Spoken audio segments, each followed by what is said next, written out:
X plus one by X সমান 2 হলে X to the power 4 plus one by X to the power 4 এর মান কত? আমরা এটা নির্ণয় করার আগে এখান থেকে এক্স এর মান নির্ণয় করব। এখানে আছে x plus one by x. এখন এক্স এর মান যদি আমি 1 বসাই, এখানে 1 আর 1 বাই এখানে এক্স এর মান 1, তাহলে 1 প্লাস এই 1 কে 1 দ্বারা ভাগ করলে হবে 1, 1 আর 1 হচ্ছে 2।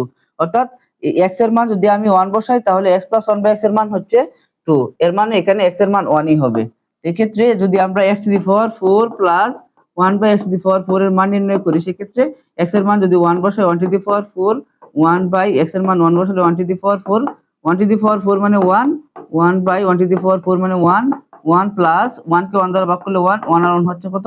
2। অর্থাৎ x to the power 4 plus 1 by x to the power 4 এর মান হচ্ছে কত? 2। অর্থাৎ খ নাম্বারই হবে সঠিক উত্তর। এক্ষেত্রে এখানে x প্লাস 1 বাই x সমান যদি 2 হয়, তাহলে পাওয়ার এখানে যত বড় হোক না কেন, মাঝখানে যদি প্লাস থাকে সেক্ষেত্রে এর মান 2 হবে। যদি আমি যে x to the power 19 plus 1 by x to the power 19 এর মান বের করি, তাহলে ওইখানে কি হবে?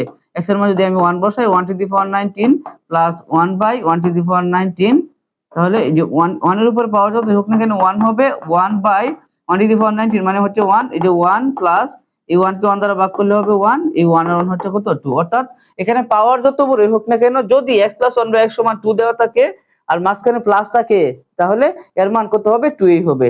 অর্থাৎ আমাদের খ নাম্বার অপশনটি সঠিক উত্তর।